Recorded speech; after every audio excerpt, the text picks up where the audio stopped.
ಇನ್ನು ಕೊಡಗು ಜಿಲ್ಲೆಯಲ್ಲಿ ಕೊಂಚ ಮಟ್ಟಿಗೆ ತಗ್ಗಿದೆ ಮಳೆಯ ಆರ್ಭಟ.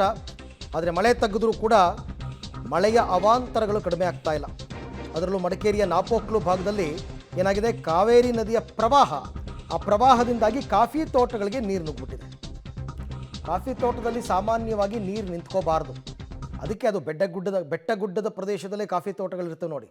ಬಿದ್ದ ನೀರು ಹೋಗ್ತಾ ಇರಬೇಕು ಹರ್ಕೊಂಡು, ಆ ಥರ ಮಾಡಿರ್ತಾರೆ ಟೀ ಕಾಫಿ ಎಸ್ಟೇಟ್ಗಳಲ್ಲಿ. ಬಟ್ ಇಲ್ಲಿ ನೋಡಿ ನೀರು ನಿಂತಿರೋದು, ಇದು ಕಾವೇರಿ ನದಿಯ ಪ್ರವಾಹದ ನೀರು.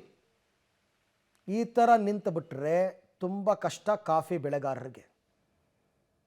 ಆಮೇಲೆ ಆ ಹೂ ಬಿಡೋ ಟೈಮ್ನಲ್ಲಿ ಕರೆಕ್ಟಾಗಿ ಮಳೆ ಆದರೆ ಹೂವೆಲ್ಲ ಉದುರೋಗ್ಬಿಡುತ್ತೆ. ಆವಾಗಲೂ ಕೂಡ ನಿಮಗೆ ಬೆಳೆ ಸರಿಯಾಗಿ ಬರಲ್ಲ.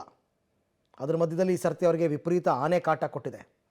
ಇಷ್ಟೆಲ್ಲ ಆದರೂ ಕೂಡ ಪಾಪ ಅದನ್ನೇ ನಂಬಿ ಬದುಕ್ತಕ್ಕಂಥ ರೈತರು ಕಾಫಿ ತೋಟದಲ್ಲಿ ನೀರು ನಿಂತಿರೋದು ನೋಡಿ ಪಾಪ ತುಂಬ ಇದು ತಗ್ಗಬೇಕು. ಆ್ಯಕ್ಚುಲಿ ನೆರೆ ನದಿ ನೀರು ಹೊರ್ಕೊಂಡು ಹೋಗಬೇಕು, ಆ ಭಾಗದಲ್ಲೆಲ್ಲ ಆ ಥರ ನೀರು ನಿಂತ್ಕೋಬಾರ್ದು. ಆ ರೀತಿ ಆಗಿದೆ ಈಗ ಸದ್ಯಕ್ಕೆ ಕೊಡಗು ಜಿಲ್ಲೆ, ಅದರಲ್ಲೂ ಮಡಿಕೇರಿಯ ನಾಪೋಕ್ಲು ಭಾಗದಲ್ಲಿ ಈ ರೀತಿಯ ಪರಿಸ್ಥಿತಿ ಕಂಡು ಬರ್ತಾ ಇದೆ. ಆದರೆ ಮಳೆ ಪ್ರಮಾಣ ತಗ್ಗಿದೆ, ಸ್ವಲ್ಪ ಬಿಸಿಲು ಕಾಣಿಸ್ಕೋತಾ ಇದೆ ವಿರಾಜಪೇಟೆ, ಸೋಮವಾರಪೇಟೆ, ಮಡಿಕೇರಿ ಈ ಭಾಗದಲ್ಲಿ.